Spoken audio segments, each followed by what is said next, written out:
Hello student, how are you? This is me Anushka Shukla and I welcome you all in your YouTube channel. So in this video what I'm going to share with you, I'm going to share with you most important questions of class 10th mathematics and ये जो questions होंगे वो chapter wise होंगे which can be asked in your board examination. So before starting the video, channel को अगर आप ये video आपके लिए थोड़ी सी भी हेल्पफुल होती है तो लाइक करिए और अपने फ्रेंड ग्रुप में शेयर करना मत भूलिए, subscribe for more videos also. तो चलिए देखते हैं, चैप्टर वाइज देखेंगे। जो पहला चैप्टर है उसमें कौन कौन से जो हमारे क्वेश्चंस हैं वो इंपॉर्टेंट है which can be asked in our examination, और उसके बाद चैप्टर वाइज सेकंड को देखेंगे, फिर थर्ड को, फिर जितने भी हैं 15 चैप्टर्स हैं हमारे, हम पूरे को कवर करेंगे। तो चलिए देखते हैं।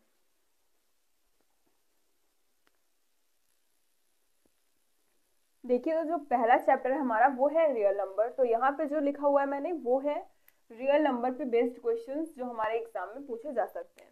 तो पहला है prove that 3 + 2√5 is irrational number. हमें प्रूव करना है कि जो 3 + 2√5 है वो एक इरेशनल नंबर होगा, या फिर यहाँ पे दे सकता है आपको, जरूरी नहीं है कि ये वैल्यू आपके पास यहाँ पे सेम गिवन हो, वो सिर्फ और सिर्फ √5 के लिए भी पूछ सकता है, 3√2 के लिए भी पूछ सकता है, 2√3 के लिए भी पूछ सकता है। वो अपनी वैल्यूज को क्या कर सकता है, चेंज कर सकता है।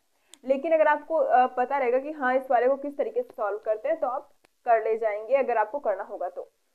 अब दूसरा जो क्वेश्चन गिवन है उसमें using Euclid's algorithm find HCF of 2048 and 960। इसका हमें क्या फाइंड आउट करना है, इसका हमें एचसीएफ फाइंड आउट करना है। किस मेथड से फाइंड आउट करना है, यूक्लिड्स एल्गोरिथम से। तो इसमें सिर्फ और सिर्फ हमारे ये एक क्वेश्चन और दो क्वेश्चन था जो कि मुझे लग रहा था कि आपको बताना चाहिए और मैंने आपको यहाँ पे बता दिया। अब जो नेक्स्ट चैप्टर है वो है हमारा पॉलिनोमियल। पॉलिनोमियल से किस तरीके के क्वेश्चंस आ सकते हैं। पहला तो आपको पता होना चाहिए कि जीरो और कोएफिशिएंट के बीच में जो उसके रिलेशन होता है, जैसे यहाँ पे गिवन है जीरोज और कोएफिशिएंट के बीच में रिलेशन, आपको ये एक चीज पता होनी चाहिए। और दूसरी चीज ये कि अगर आपके पास जीरोज गिवन है तो आप उससे किस तरीके से पॉलिनोमियल को फॉर्म करेंगे, आपको ये आता रहना चाहिए।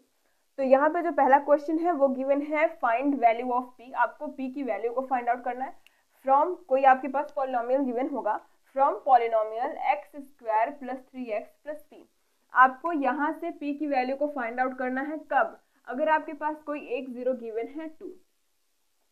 तो इसको कैसे आप फाइंड आउट करेंगे, इसको फाइंड आउट करने का मतलब ये होता है कि हम पॉलिनोमियल को पहले जीरो के इक्वल करेंगे, और जीरो का मतलब क्या होता है, ऐसी वैल्यूज जिनको पॉलिनोमियल पे रखने पे उसकी वैल्यू क्या हो जाए, जीरो हो जाए, उसी को हम क्या बोलते हैं, जीरोज ऑफ पॉलिनोमियल। तो जब 2 है इसका जीरो, मतलब अगर 2 की वैल्यू को हम इसमें रखेंगे तो ये पूरे पॉलिनोमियल को जीरो के इक्वल बना देगा। तो हम इसको जीरो के इक्वल करके 2 की वैल्यू रखेंगे तो हमें p की वैल्यू यहाँ से मिलेगी। अब जो है यहाँ पे question number 2, find zeros of polynomial. इसमें जीरो को फाइंड आउट करना है। मैंने इस पे पूरा एक बेसिक सा पूरा मतलब बेसिक से मैंने समझा रखा है पॉलिनोमियल के बारे में, और रियल नंबर्स के बारे में सारा कुछ मैंने बता रखा है। तो अगर आप देखना चाहते हैं तो आप वहां से जाके देख सकते हैं। तो find zeros of polynomial 4x² - 4x - 8। यहाँ से आपको जीरोज को फाइंड आउट करना है। इसमें जीरोज जितने मिले आपको 2 मिलेंगे। And also establish a relation, और आपको रिलेशन बताना है किसके किसके बीच में, बिटवीन जीरोज जो हमें मिलेंगे जीरोज और उसके कोएफिशिएंट के बीच में हमें रिलेशन को यहाँ पे बताना भी रहेगा।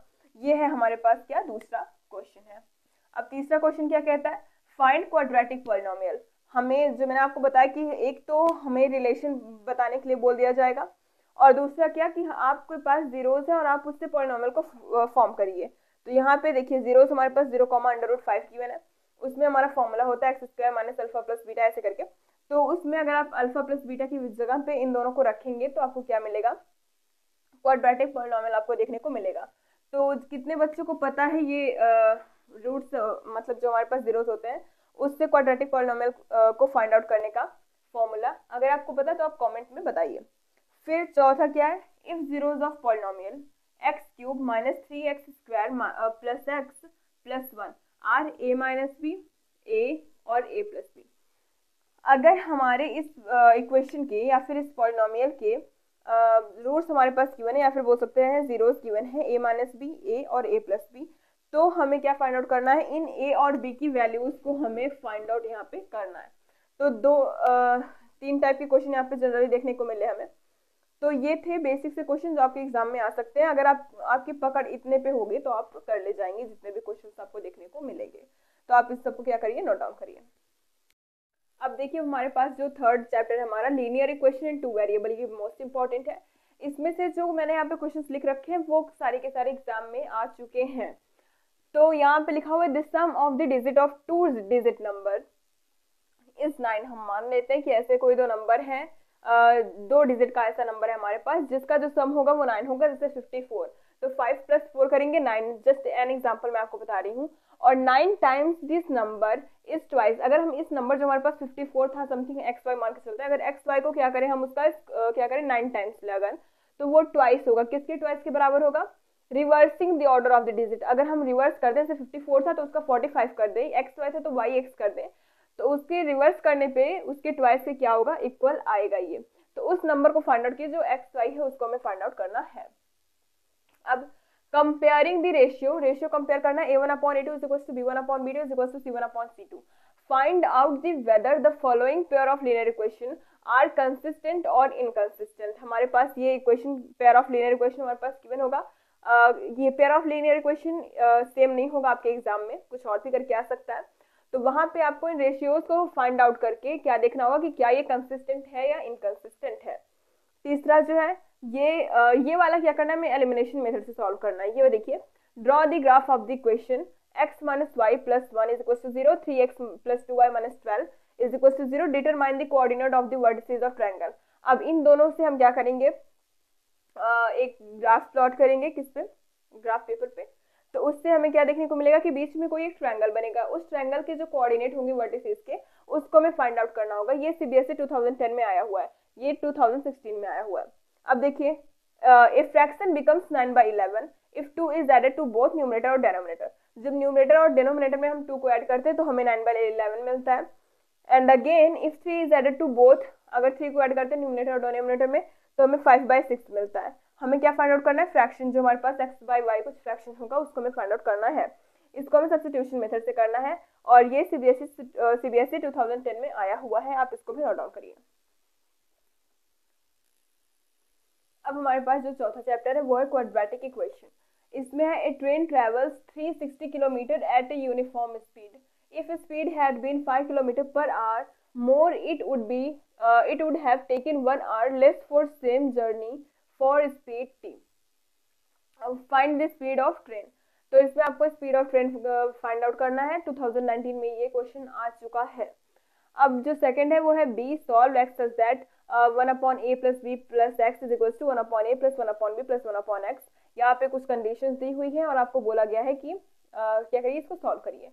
और ये भी 2019 सीबीएसई 2019 में आया हुआ क्वेश्चन ही है। तीसरा है find diameter of a rectangular park whose perimeter is 60 and area 200 metre square. इस पे बेस्ड मतलब जरूर नहीं कि आपको जो वैल्यूज गिवन है वो सेम हो, लेकिन इस पे एक क्वेश्चन आपके एग्जाम में आ सकता है, इसके आने के चांसेस ज्यादा हैं। ये 2019 में ये भी आया हुआ है। और जो चौथा है वो है फाइंड 2 कॉन्जिक्यूटिव ऑड नंबर्स। ऐसे दो लगातार, कॉन्जिक्यूटिव मतलब क्या होता है, लगातार आने वाले ऑड नंबर्स को फाइंड आउट कीजिए जिनकी सम का जो स्क्वायर है वो 394 है। ये 2017 में आया हुआ है। जब मैं ये लेक्चर करा रही थी क्वाड्रेटिक इक्वेशन तो उसमें मैंने इन सारे के सारे क्वेश्चंस को करा रखा है। ई सम ऑफ, ई जो हमारे पास मतलब 5वां क्वेश्चन है वो है sum of area of 2 square is 544 metre square. If difference of their perimeter is 32 find the side of 2 square. 2020 में आया हुआ है ये क्वेश्चन हमारा, तो आप इसको भी नोट डाउन करिए। अब हमारे पास है अरिथमेटिक प्रोग्रेशन। इसमें गिवन है पहला क्वेश्चन जो कि हमारा 2016, 15 और 12, 15, 16 में ये क्वेश्चन आ चुका है। Yasmin save ₹32 during first month. पहले महीने में वो सेव करती है 32, सेकेंड मंथ में 36 एंड थर्ड मंथ में 40 रुपीज वो क्या करती है, सेव करती है। अगर वो इसी तरीके से कॉन्टिन्यूसली सेव करती जाए तो कितने महीने लगेंगे उसे 2000 रुपए सेव करने के लिए। तो ये क्वेश्चन मैंने अपने लेक्चर में बता रखा है अरिथमेटिक प्रोग्रेशन वाले। और दूसरा जो क्वेश्चन है ये आ चुका है हमारा 10, 14, 17 और 19, तो 2019 तक ये आ चुका है। तो इसमें given the first term of AP is 1 is 5 and the last term is 45. Find the sum of AP is 120. Then find the number of terms and common difference. इसमें हमें number of terms and common difference को find out करना है। यहाँ पे if the sum of the first 6 term, अगर पहले से 6 तक के टर्म का सम कितना है 36 है, and that of the first 16 term is 255। और इसी तरीके से पहले 16 जो पद है उनका जो कितना सम है 256। Find the sum of first 10 term. ये 2016, 13 एंड 12 में आ चुका है, तो आप इसको भी नोट डाउन करिए। अब ट्रायंगल और उसके बाद के जितने भी लेक्चर्स हैं उनके जो मोस्ट इंपॉर्टेंट क्वेश्चंस हैं वो मैं आपको नेक्स्ट लेक्चर में बताऊंगी। तो आज की वीडियो बस इतना ही। अगर आपको ये वीडियो अच्छी लगती है तो I am telling you again this thing कि आप इस वीडियो को लाइक करिए और इस चैनल को सब्सक्राइब करना मत भूलिए। Thanks for watching.